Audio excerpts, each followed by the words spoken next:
As followers of Jesus, we are called to work hard no matter what. No matter how bad our boss is, how bad our situation is, we are called to work. So how do we do it? Let's check it out. But today we are continuing on in our series and in our study through the book of 1st and 2nd Peter. And if you've been with us in this time, in this series, we've been calling it Touching Holiness. And we've been talking about this pursuit of how do we become more like God, like a holy God, like a great God, a God that is perfect, that doesn't make mistakes, and then we look in the mirror because all we see is mistakes and failures and issues. But how do we be more like that God? How do we pursue a life of holiness? Well, today we get into a section that can be a little difficult. And I kind of want to add some context, because if you have your Bibles, and you can even flip there now, we're going to be in 1 Peter chapter 2, starting in verse 18. And as Peter starts this section, he doesn't start it in a fun way for us today.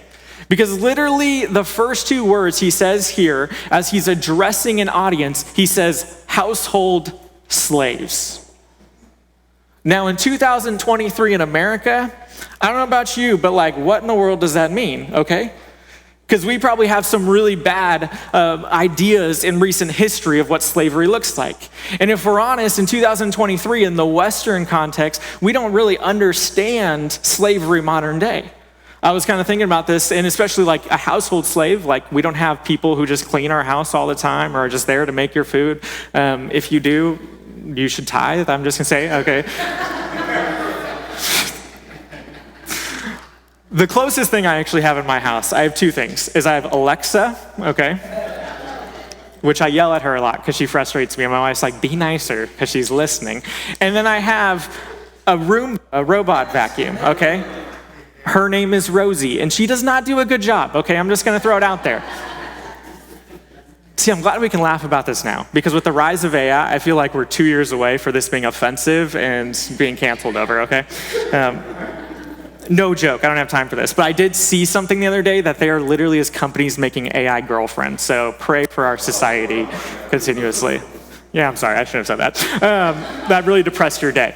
But in 2023, we just don't understand this context. An idea of a household slave, it's foreign to us. It sounds violent, it sounds terrible, and it wasn't good in no way. But I think we need to understand it a little bit more by getting some context. So let's get a little history lesson and kind of, if you will, rewind back with me to Rome 60 AD, almost 2,000 years ago when this was written. And here's how Rome was kind of structured, is Rome had three very distinct classes. Now you look at our world today and there's probably different classes, but those are never formalized. Those are never put in. The government doesn't say you're this, you're this, you're this. In Rome, they did exactly that. First, you had Roman citizens. Roman citizens had full protection, full autonomy. Really, they could do whatever they wanted to as long as they weren't hurting another Roman citizen. That's why actually, if you read the New Testament, one of the times Paul is persecuted, he tells them at one point, I'm a Roman citizen, and then they're like, oh man, we're in trouble. If he was just some other dude that wasn't a Roman, we would have been okay, but the fact that he's a Roman citizen, there's repercussions here. So they could kind of get away with whatever they wanted. But then there was the next class, called the freedmen. And the freedman or the freedmen, they were people who were technically free, but they had pretty limited autonomy and limited freedom. They could move throughout Rome. They weren't indebted to people financially, but if they ever committed a crime against a Roman citizen, those courts weren't very equal and they were in huge trouble. So they would be casted aside. A lot of the audience, not all the audience, because we're going to see that more of it, but a big margin of the audience that the Bible is talking to in the New Testament and the Jews were exactly this class. But then there becomes the last one, which is the servant class. And this was about a third of the population of Rome. And as Rome progressed, it actually became bigger and bigger and bigger, which was some of the factors that led to the demise and overthrow of Rome. But in this servant class, these were men and women who were largely responsible and employed as managers of households or ran the agriculture of the day. And they kind of just ran things, but they were indebted to other people. Now today, again, it's really hard to kind of understand this in our context. There's a few kind of examples that are probably the closest thing we see today. One would be like almost like a military service. Is that if you go through the military and you want your school paid for, you can't just dip out on the military after 3 years if you are signed on for like 3 or 4 or 5 or 10. They frown upon that. And I think they actually send people out to come arrest you or something. I don't know, I've never done it. But you have to fulfill that obligation before you get the benefits of it. Another would be like a residency and with a doctor, and that you have to fulfill that residency before you're free to explore other employment. And here, as he's writing to this class, this is very much an employment relationship. Now, I want to kind of have a side note on here that I do want to say, and maybe if you're wondering in the back of your mind of like, well, does the Bible condone slavery? And the answer is unequivocally no. It is always evil in God's eyes, and the gospel was actually one of the truths that led to overthrowing this system and systems of slavery for the last 2,000 years, talking about the dignity of all people. Actually, the church is a cool thing, is the church was the only place that a slave and someone who was not a slave could come to a place, and they were viewed as equal in Rome. That's why they write in the New Testament, neither slave nor free in Christ, that we are one and we are equal. But as we pop into this today, we're really going to talk about the working identity of this and the working environment. Because I think as Peter's people read this in that day, that is what they pictured. And for us today, as we attempt to apply this holiness in our lives, we can see how it has its roots in there.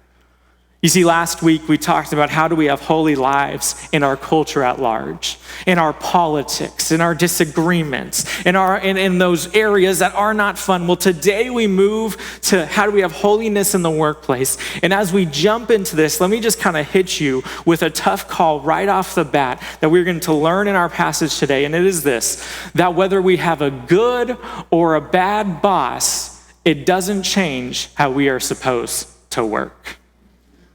You want me to say that again? Probably not. Whether we have a good or a bad boss, it doesn't change how we are supposed to work.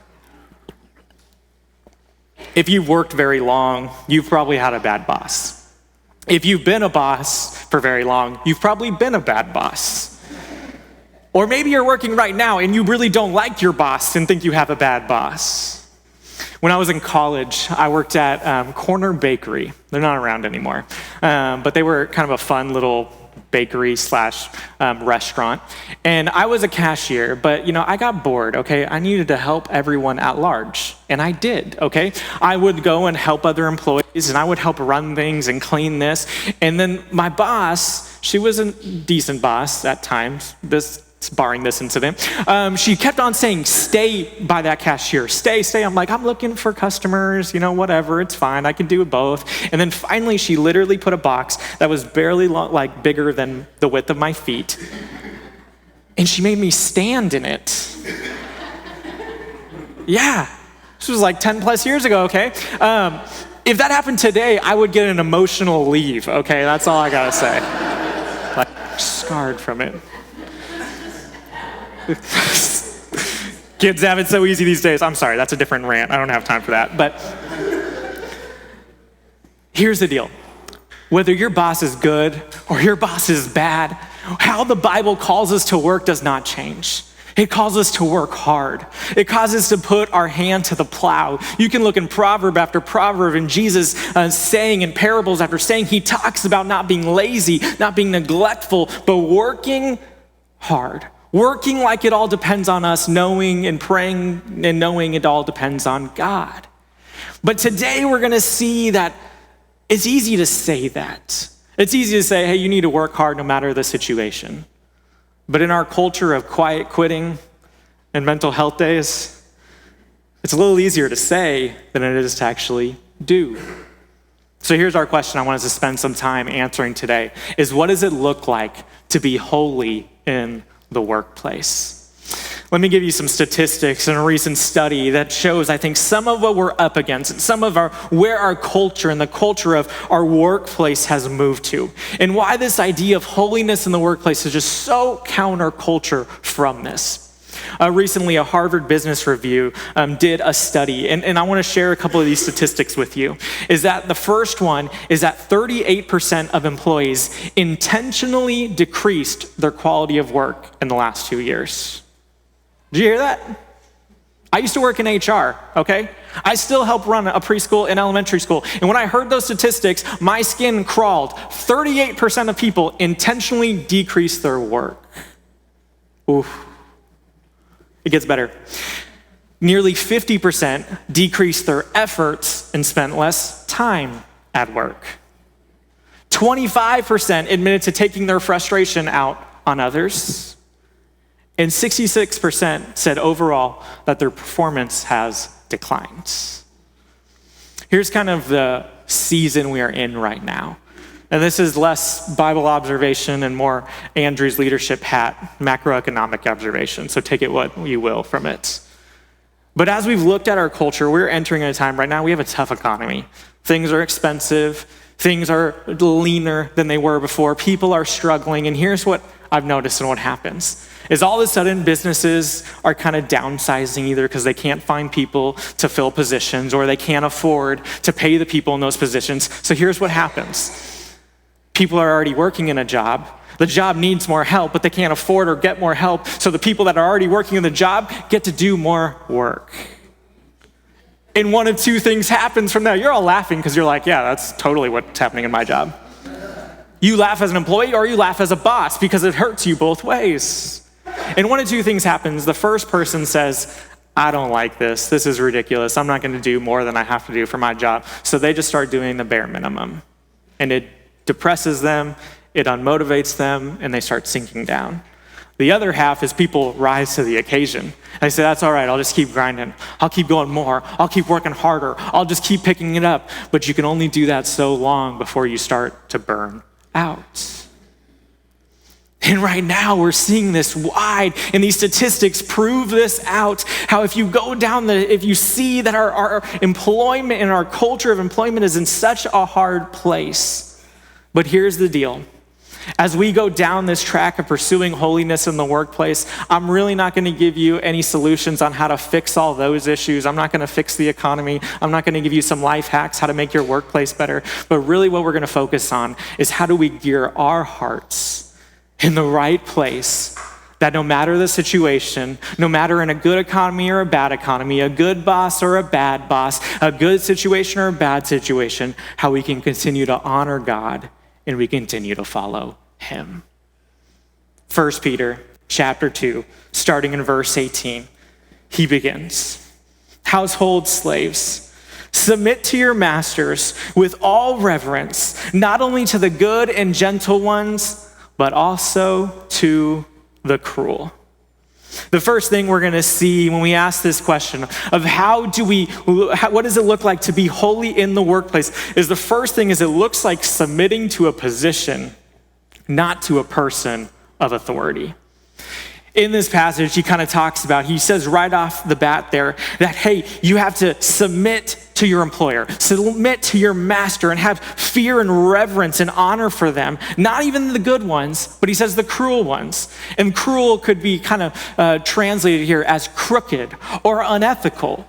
And here's the deal is we define this as the idea of slavery and how this is so much a form of employment in their day to day. In the master here, he's like an employer, he's like a boss. And this string of logic flows from the previous passage we discussed last week when Peter says that we are to submit to our governments. No matter how good it is, no matter how wicked it is, we don't do evil acts that it might ask us to do, but as long as we can in keeping with God, we submit to politicians who God allows to be in place.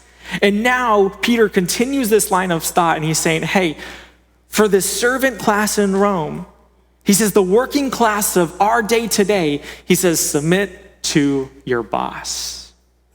And here's the deal. He says, don't submit to your boss because they're holy, because they're nice, because they give you bonuses, because they treat you right. He says, no, just submit to them because God has allowed that person to be in that place. You know, when we look back to those statistics, people too often, here's something I think that we can all fall into the trap for, is we work hard for people rather than working hard for ourselves many times in our God. Is that like, I'm gonna work really hard if I like the people I work with and I like the boss I work for. But if I don't like those things, or I don't like my customers or the situation or whatever, I'm just gonna phone it in. I'm just gonna do what I have to do to get my paycheck and go by. But God says, no, I don't care who your boss is. I don't care if you work for Mr. Rogers or Donald Trump, pre-president Donald Trump. Remember when he was on The Apprentice and just went like, you're fired, right? He didn't seem like a good guy to work for when he kept firing everyone on The Apprentice. I don't know. But it's like whoever your boss is, he says, it doesn't matter who they are. Don't judge your effort and your work and your attitude off them. But he says, submit with honor and reverence to that position, not to that jerk of a boss. Paul gives great commentary on this as well in the same subject. And he talks about this in Colossians. And in Colossians 3, verse 22, he kind of gives us a little more detail in this. And he says this, that slaves, obey your human masters in everything. Don't work only while being watched as people pleasers, but work wholeheartedly, fearing the Lord. Whatever you do, do it from your heart as something done for the Lord and not for people. Oh, how convicting is that? He says, don't work to make sure your boss likes you. Don't work just make it look like that everything's great on the surface level, but work that it is done right in honoring the Lord. I worked in HR management at Target for about 5 years. And my least favorite part of that was working in retail. And at the end of the night, when I would close a store, I'd have to close it a couple of days a week. And when we closed it, I'd have to make sure the team does a thing called zoning, okay? And what that would mean, if you've ever worked in a grocery store or retail, is you gotta pull everything up front to make it look real nice. Because you know when you walk in an aisle and it looks like a wall of like products? It looks so beautiful. You walk down an aisle and everything looks like it blew up and a tornado went through there. You're like, yeah, I don't want to shop here anymore. So at the end of the store, you got to make it look perfect. But here's what we taught. In order to do a full zone, you had to go all the way to the back one and you had to pull all of them forward. But I had done this at times, but I had a lot of employees that did it too. It's like, the lazy thing is you take the first item, you pull it forward. It takes one purchase and it doesn't look good anymore, okay, right? And what here Paul and Peter are saying is like, don't work like people are watching you. You have to impress them. God is always watching you, and you should always be trying to impress him. Peter telling us to work for our God, work for ourselves, work for our families. But he keeps going. And in verse 19, we continue this thread, and he says, for it brings favor if because of consciousness of God, someone endures grief from suffering unjustly. For what credit there is there then? If you do wrong and are beaten, you endure it. But when you do what is good and suffer, if you endure it, this brings favor with God. Okay, this is some heavy stuff. And let's break down exactly what Peter says in these few verses. Pretty much he's saying this, that if you know God, and you unfairly suffer, and something happens that's not your fault, that's unjust or unfair, but you endure that, it brings glory and blessing from God.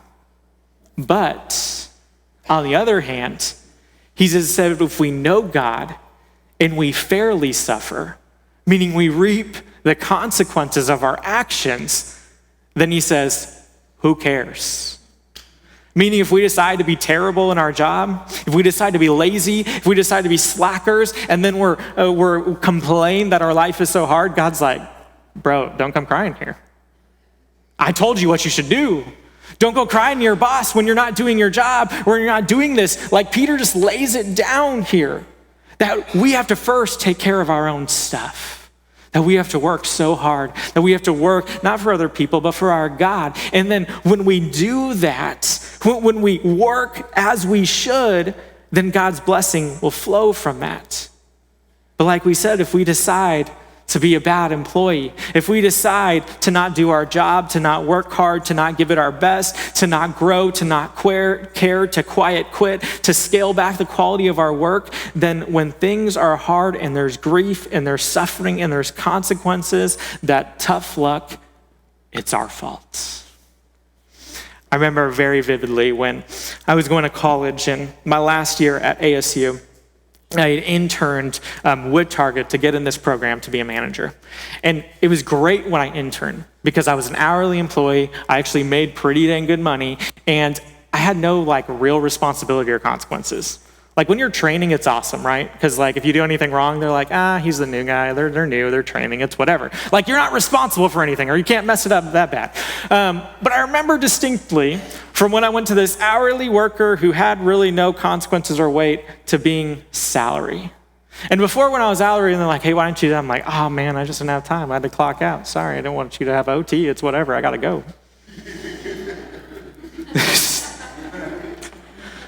But then I actually had a work center, and I had to be a boss. And I didn't have a cap on my hours either. And I could work. And I figured out really quickly that I didn't have excuses for why I didn't get things done. And fast forward even today, I don't have excuses for why I don't do things. Really, my excuses are I didn't prioritize it. I hear people all the time say, I'm so busy, I'm so busy, I'm so busy. The greatest leaders I know, when I ask them how they're doing, they never say busy. They just tell me all that they're doing.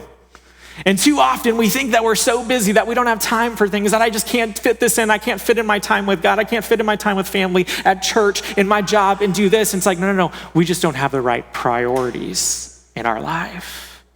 And Peter here is just kind of laying the smack down for us. He's telling us, he's calling for accountability that we are called to. He's saying, hey, if we decide to be lazy, if we decide not to prioritize and not to work like we should, then we will reap the consequences of it, and that there's no persecution card we can play.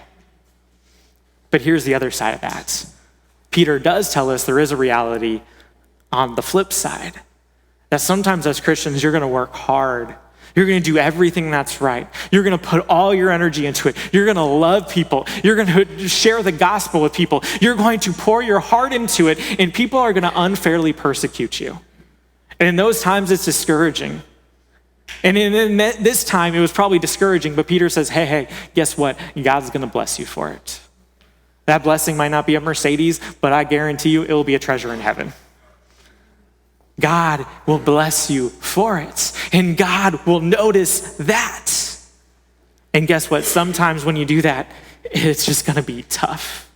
But Peter continues on. In the last part of this, he tells us that yes, if we work like we should, it will bring favor to God, whether our bosses are good or they are bad. But in verse 21, he kind of goes into this last part of what we see of what our holiness looks like in the workplace. He says, for you are called to this, because Christ also suffered for you, leaving you an example that you should follow in his steps.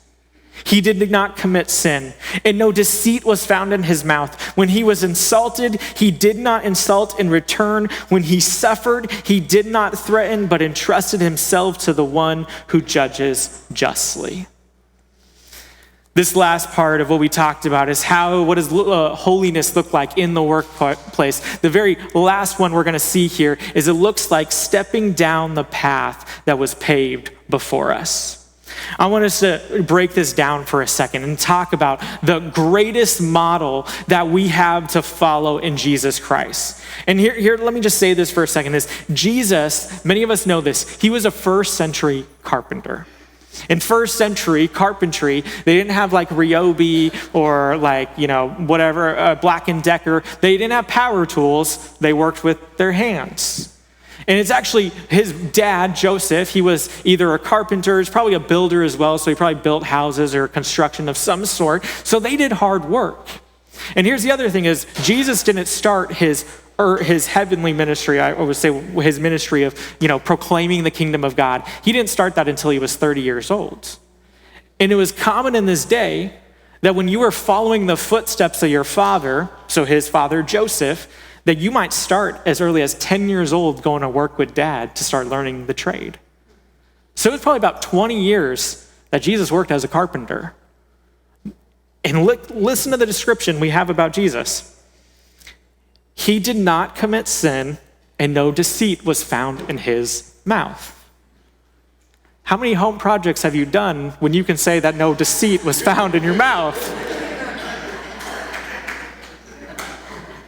I thought about this, I'm like, wow.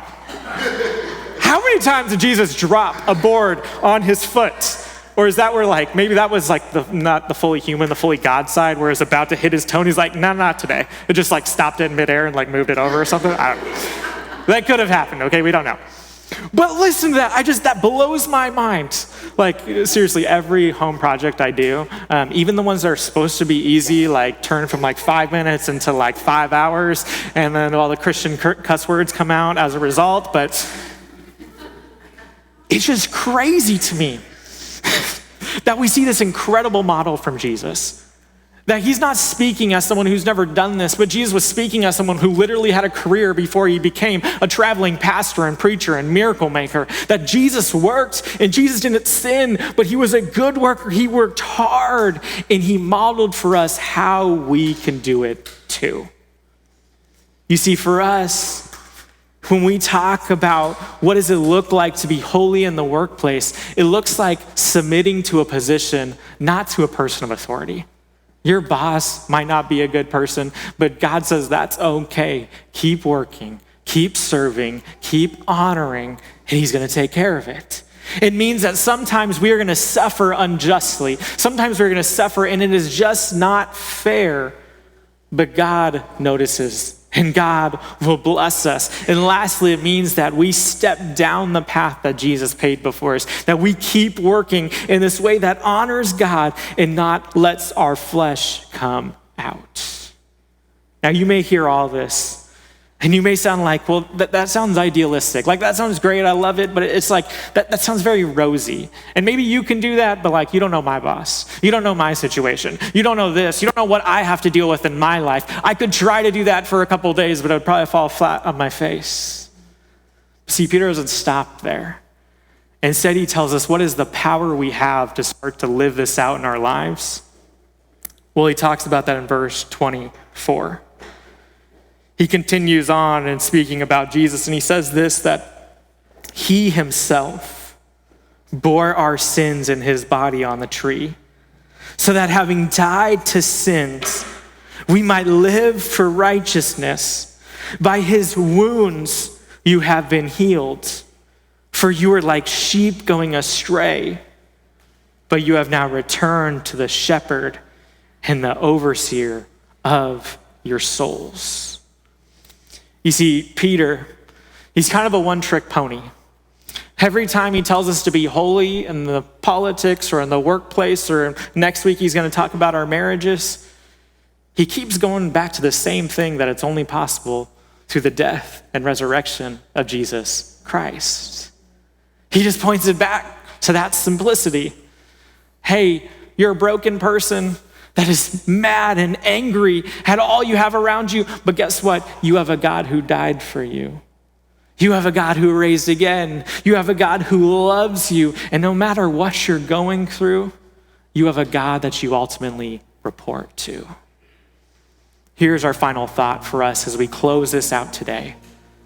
And I just want to encourage you, no matter what your situation looks like, no matter what frustrations you come against, is to keep this truth in our minds, that God is our ultimate boss who provides healing and provides direction.